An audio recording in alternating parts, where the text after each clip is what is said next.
Hey guys, what's going on? Jeb here, and in today's video, we're going to be doing a little bit of technical analysis on Bitcoin and the cryptocurrency markets, and more specifically, we're going to be doing some longer-term technical analysis because in today's video, I want to talk to you guys about why the bear market is over, what the market is doing right now, and really try to get to the bottom of where the bulls are, because a lot of people get confused and they hear the bear market is over, and they assume that a bull market has started, but that's not necessarily the case. We're going to be talking about that in today's video, and I'm going to be explaining to you guys why, unless one thing happens, the Bitcoin 2018-2019 bear market is well and truly over. I'm going to be showing you a lot of different technicals that suggest that. I'm going to be showing you previous markets in Bitcoin that have shown that Bitcoin bear markets end in a very similar fashion to the way that this one has. We're going to be talking about all of that and more in today's video. So if you guys enjoyed today's video, definitely consider dropping a like, hitting that subscribe button, and smashing the notification bell, guys.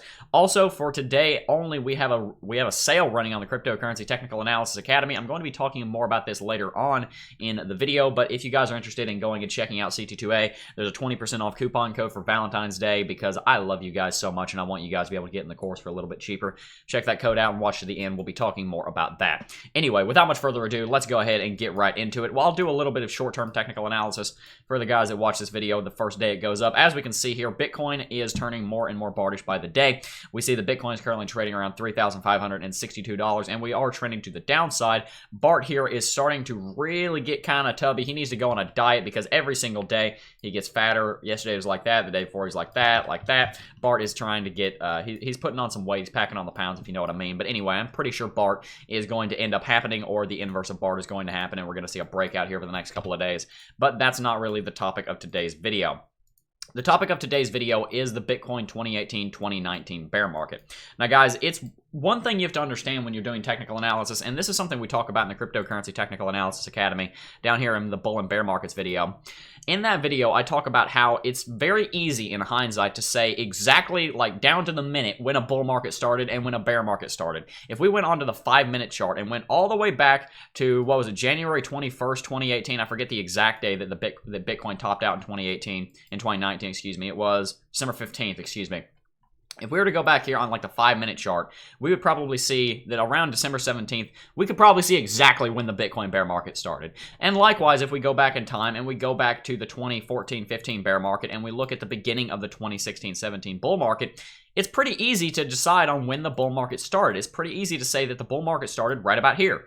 Why? Well, the first reason that we might say that is because that's just when Bitcoin started moving to the upside and stopped moving to the downside. It's pretty easy to say in hindsight when a bull market started and when a bear market started, and when a bear market ended and when a bull market ended. It's rather easy to do that.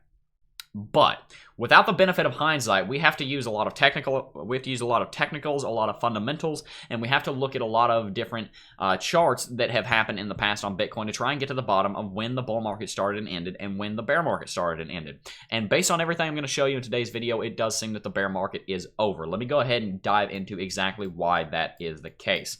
Now, I'm going to be rehashing some things I've talked about on the channel before, so if you guys are a subscriber, as you probably are, then I do recommend you guys sit through this because it's a good idea to have these technicals I'm about to show you refreshed in your mind because they are very, very important for Bitcoin technical analysis. But if you haven't, I do want to show you guys this. The 2014-15 bear market is almost perfectly analogous to the 2018-19 bear market. First of all, we had Bitcoin run up to an all-time high. We can see here Bitcoin ran all the way up to an all-time high around $1,200 here, and then in totality it retraced about 85% from its all-time high. If we were to look at the 2018-19 bear market, then we're going to see that Bitcoin so far has retraced about 85% from its all-time high. If we look at the 2014-15 bear market, we will see that Bitcoin set a very flat level of support right here, around $300 in this case. We can see that there was support right there, right there, right there, and on some charts this was a touch over here. And we saw that Bitcoin did eventually break that level of support, losing 50% of its valuation, going below that level of support, 45 to 50 depending on the chart, and then finally set a bottom about halfway below this level of support. Now, interestingly enough, this level of support was about 75% retraced from all-time high. On Bitcoin, that level of support was retraced about 70% from all-time high, and that level would be, in my opinion, analogous to $6,000 because we've seen Bitcoin come down here in 2018 and set a very strong floor at $6,000, which it subsequently broke, and after it broke that floor, it pulled back about 50%, and retraced 85% from all-time high, exactly the same as it had in 2014 and 15. Interesting stuff, but it doesn't end there because we can also bring up several other technicals. We can bring up something like the 200 weekly simple moving average. So let's go ahead and bring that up.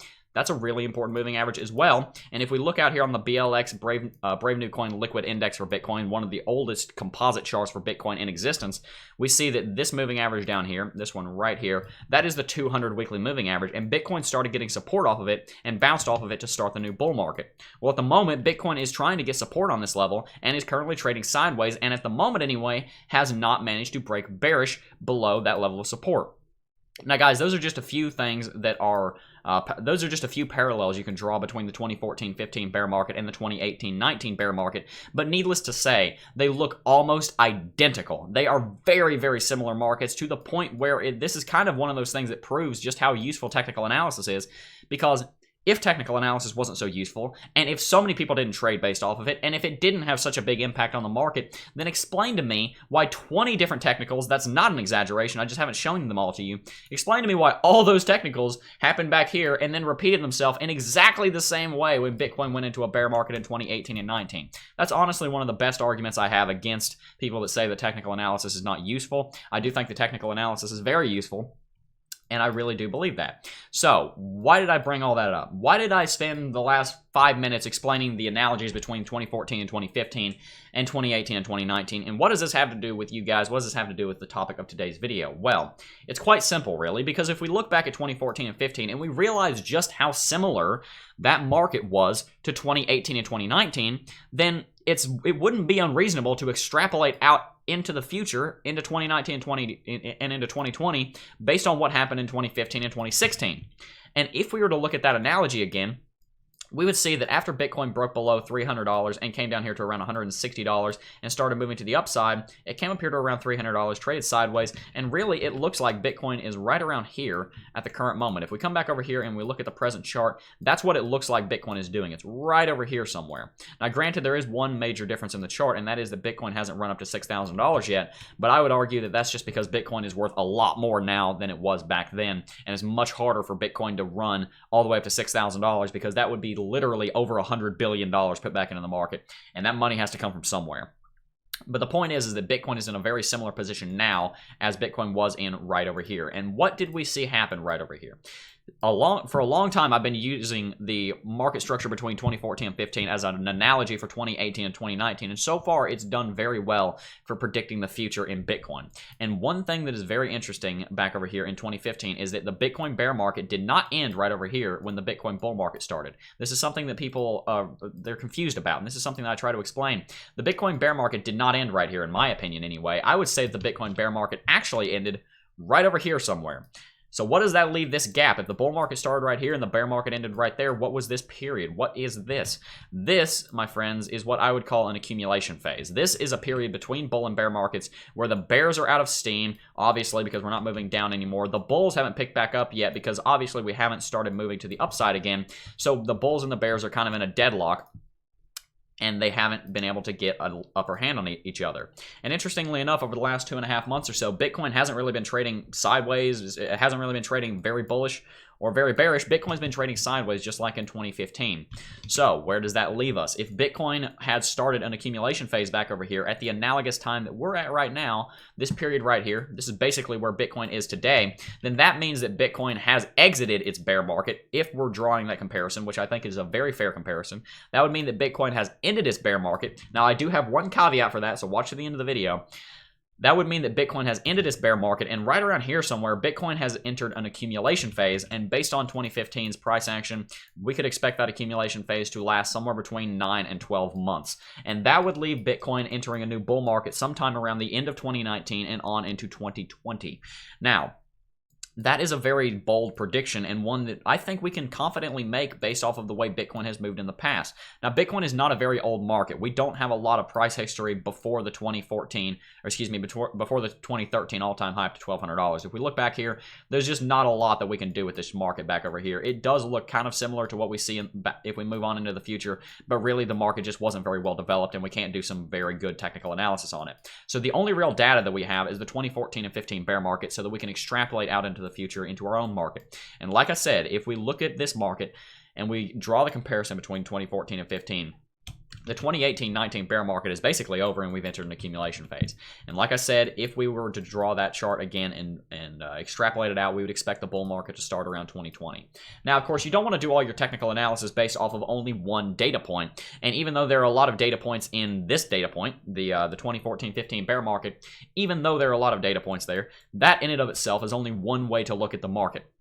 That's another thing we talk about in CT2A in many of these videos, is the importance of looking at a market and using several different technical indicators to draw your conclusions so that they're more based in reality, and that more people are going to be trading based off of those technical indicators. Because that's another thing we talk about, is that market or technical indicators are only as powerful as the number of people that use them. That's why the RSI is so useful, for example. The RSI is so useful because so many people use the RSI. If no one used the RSI, it wouldn't be all that useful. So, with that in mind, let's go ahead and look at some other reasons why I believe a bull market is going to be starting in 2019 and perhaps on into the beginning of 2020. The first thing that I want to show you is actually back on the weekly chart, and it would be the 200 weekly moving average. I know I talked about this in the previous technical analysis with this market over here, but I also want to bring it up just on its own because I think this technical indicator is strong enough that it can stand on its own. The 200 weekly moving average is one of the most powerful moving averages in markets, not just in Bitcoin, not just in cryptocurrency, also in the stock market. As we can see here on the S&P 500, one of the largest indexes in the U.S. stock markets and certainly in the world, the S&P 500 has recently come down and bounced off of the 200 weekly moving average, proving just how important this moving average is in stock markets as well as cryptocurrency markets. And if you look throughout different cryptocurrency markets on Bitcoin on different time frames, the 200 interval moving average on the daily chart, the hourly chart, the weekly chart, the monthly chart, well, not necessarily the monthly chart because the cryptocurrency markets are so young, but this tends to be a very powerful moving average, and it tends to be one that is very good at giving support. And as we can see here, Bitcoin is currently sitting above it. If Bitcoin can stay above this, and Bitcoin can stay above $3,000, I would say that the bear market is over. Now, as I mentioned earlier, there is a caveat to that.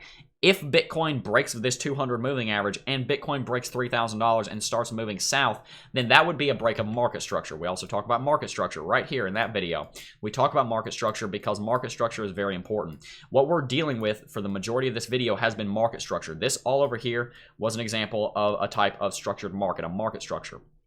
And if Bitcoin continues to play out in the exact same way that it did in 2014-15, that would be a continuation of market structure. But if Bitcoin breaks these two levels, the 200 weekly moving average and $3,000, that would be a break of market structure, and most of what we just said goes out the window. Luckily, I don't think the bears are anywhere near strong enough to break us below $3,000, at least at the moment. That can always change. Keep that in mind. Always be looking out for that kind of thing. Anyway, with that caveat out of the way, let's continue. There are a couple of other technical indicators I want to look at. One of them has to do with the weekly chart. As you can see here on the weekly chart on the MACD for Bitcoin, Bitcoin has actually just turned bullish on the MACD right here in early February. And we look back on our history, back over here into the weekly chart, back over in 2014 and 15, right over here. What we're going to see is that, interestingly enough, the last time that Bitcoin's MACD crossed bullish while being below the histogram, right here, the 0 level, and if you guys aren't familiar with the MACD, that's another thing we talk about in the course. We have a whole video on MACD. As we can see here, Bitcoin is below the MACD back over here in 2014 and 15. And interestingly enough, the signal line, this blue line, actually crossed below, the MACD line was below the signal line, and the MACD line crossed above the signal line and started moving to the bullish side, and we saw a bullish cross right here in early 2015. In the exact same way that over here in early 2019, we are now seeing a bullish MACD cross. And the last time we saw a substantive bullish MACD cross below the 0 level on the histogram on the MACD chart, it was not right here because this really didn't mean a whole lot. It was actually back over here. The last time we saw this, guys, was back in 2015. We have not seen this happen in 4 years, and the last time this happened, this signaled the beginning of an accumulation phase that meant the termination of a bear market and the eventual coming of a bull market. This was a very big signal. This was kind of a canary in the coal mine, and seeing that bullish MACD cross was ridiculously important, very important, and we've just seen another one. That's another thing that I wanted to bring up, was that bullish MACD cross on the weekly chart. Very, very important.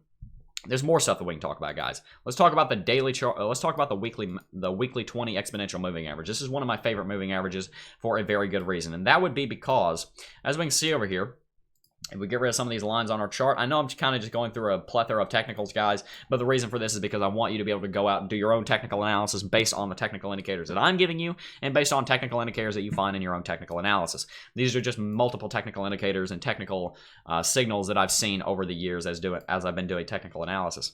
One of the other ones I wanted to show you was this moving average right here, the 20 exponential weekly moving average. This moving average right here is ridiculously powerful. If we look at 2016 and 17, we will see that Bitcoin never once went below and closed a weekly candlestick below this moving average, all the way through, all the way on up into the end of 2017 when the bull market ended. Bitcoin never went below this. And when Bitcoin did finally get above this moving average right over here in October, right around October 15th, right around October 5th to 15th, somewhere around there. It's on a weekly chart, so it's not exact.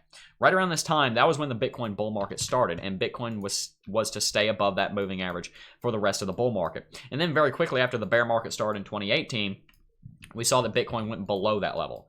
Well, interestingly enough, the 20 exponential moving average is curving down very quickly, and if we were to extrapolate out this moving average into the future, we would see that if Bitcoin stays above this 200 weekly moving average, let me go ahead and get rid of these others so that we can see that a little more clearly. If Bitcoin is to stay above the 200 weekly moving average, as we've talked about earlier on in the video, and we extrapolate out that moving average, then Bitcoin is actually moving into kind of a wedge here over the next several months. And by May or June, Bitcoin, if it manages to maintain market structure and do the same thing that it did in 2014 and 15, is going to stay above this 200 weekly moving average and break bullish. And if Bitcoin breaks bullish above this 20 exponential moving average, guys, the last time that happened, Bitcoin went on a 2-year-long bull run, and Bitcoin managed to more than 20x from its previous all-time high. That was a major development, and it's a development that we're about to see the repeat of in the next couple of months, in the next several months. Guys, I really can go on all day long about technical indicators that are showing that the bear market is over, that the bull market is coming. I didn't even touch on fundamentals because I just didn't have time in today's video. But guys, I do believe wholeheartedly that if Bitcoin stays above the 200 weekly moving average, and if Bitcoin stays above $3,000, then the Bitcoin bear market is over, and that a Bitcoin bull market is coming in the next couple of months, probably on into the end of 2019. I've said for a long time that I expect it to be happening in quarter 3 to quarter 4 of 2019, perhaps in quarter 1 of 2020. Perhaps we'll see something like that happen. Perhaps we'll see a bull market start then. I think that a bull market is coming in the next 12 months, though, guys. If we see a recession in global stock markets, perhaps in the next 18 to 24 months. But it does seem that one is coming. It does seem that the bear market is over. And guys, the future is just as bright for Bitcoin as ever, and I do believe wholeheartedly in the future of Bitcoin. I love Bitcoin, the cryptocurrency market, and my Valentine. I want to tell Bitcoin that Bitcoin is my Valentine. No, I'm kidding, of course. That would be Ethereum. No. Anyway, I do believe wholeheartedly in the future of Bitcoin, and I do believe Bitcoin is going to do very good things. I do believe it's going to revolutionize the world of finance. I do believe that Bitcoin and other cryptocurrencies are going to get mass adopted. I do believe very, very strongly in this space, and I do believe that Bitcoin is going to do very, very well for itself. And guys, that is why that's why I make a video on cryptocurrency every single day for the entire year of 2018. And this was not an easy thing. For the entire year of 2018, starting in about April, I made a video every single day. For about a year now, I've been making a video every single day on the Crypto Jeb YouTube channel. I've missed some days. I had a vacation that I went on in December. I've missed a couple days for this and that. I was out of my house. I couldn't make a video. I've missed a couple days, but you know what? I've made a video basically every single day for the last year. And guys, it's not been easy. It's been very hard, but I have loved every single minute of it. You guys have been so very supportive of me. And guys, I want to tell you guys how much I thank you this Valentine's Day, and it really does mean a lot that you guys watch these videos. And guys, that is why I put together the Cryptocurrency Technical Analysis Academy. I'm not going to do a normal sales pitch to you. I'm going to be down to earth with you. I'm going to tell you straight up that the Cryptocurrency Technical Analysis Academy is one of the reasons that I'm able to justify making a video every single day on the Crypto Jeb YouTube channel. While I do enjoy doing it, and while I do love doing it, it does take a lot of work, and it does financially justify it when you guys join the Cryptocurrency Technical Analysis Academy. And I do believe every single thing that I say in this course is very useful to you guys. I do believe wholeheartedly in this product, and I really do believe that you guys will get a lot of value out of it because the hundreds of people that have already gone through the course have said that they have. I really do believe it's a good product, and if you guys are interested in checking out what we have to offer, click the link in the description down below. If you use the code Valentine's Day 2018, there's an apostrophe between the E and the S in Valentine's Day. You can copy paste that from the description. Use that, you'll get 20% off at checkout. Guys, we have 20 videos in this course, over 6 hours of content. We cover everything in technical analysis, pretty much everything that I talked about in today's video. If you want to go in any more depth on moving averages, on MACD, on RSI, on bull and bear markets, on market structure, on the strength of the bulls and the bears, we have videos on all that stuff. We have a video on Heikin-Ashi, for example, moving averages, Fibonacci retracement, RSI, MACD, Bollinger Bands, continuation pattern, wedges and patterns, wedges and pennants, excuse me. We have a lot of mindset videos like risk and reward. That's a really important thing to understand. Mass psychology, that's something I didn't really touch on in this video, but I did talk about earlier about how sometimes you'll see that certain indicators will do really well and certain indicators will not do really well, even though they may be built very similarly. It's because many people are using RSI, for example, but not many people are using Uncle Joe's technical indicator 9000 or whatever. They're not using it, so it's not very useful. That kind of plays into mass psychology, and that's a really important thing here. We talk about gut feeling. This is a very important video. I love this feeling. I love this video and this feeling also. Because when you're in markets for a long time, when you work in the markets, and you eventually kind of get this gut feeling about what the market's going to do, and that's a really powerful tool. So in that video, I talked to you guys about how you can develop that. We also have a video called How to Plan and Execute Profitable Trades. This video was actually on the request of one person in the course. Forgive me, I forget your name, but you did request this video, and this turned out to be one of my favorite videos in the entire course. In this video, I go through 3 different examples of markets in the past, and I talk about how you could have traded them to make a lot of money and how you could have protected yourself with stop losses or limit orders depending on what exchange you're on. I talked about that with this market structure over here. Anyway, guys, I'm rambling enough. I think you guys get the point. I do appreciate when you guys join the course, and it really does mean a lot to me to see you guys getting success out of the course and really enjoying the content there. And like I said, for today only, there is a 20% off coupon code. So if you're interested in joining and you've been thinking about getting in, go ahead and jump on in. That's what we have to offer. Anyway, guys, that is basically going to do it for today's video. I think I have a bug coming on because I am getting a little stuffed up. So I'm going to go ahead and end the video and go drink like 2 gallons of coffee. You guys know how this works at this point. Anyway, guys, that is going to do it for today's video. Tell me in the comment section down below what you think of today's video. Do you think the bear market is over? Do you think a bull market is coming? Do you think Bitcoin is going to get above the 20 exponential moving average? And when do you think Bitcoin is going to be returning to all-time high? I want to hear your opinions on all of that in the comment section down below. But anyway, guys, that is going to do it for today's video. I do want to thank each and every single one of you for watching as always. I love you guys. Happy Valentine's Day. And I will see you guys in the next video. Peace.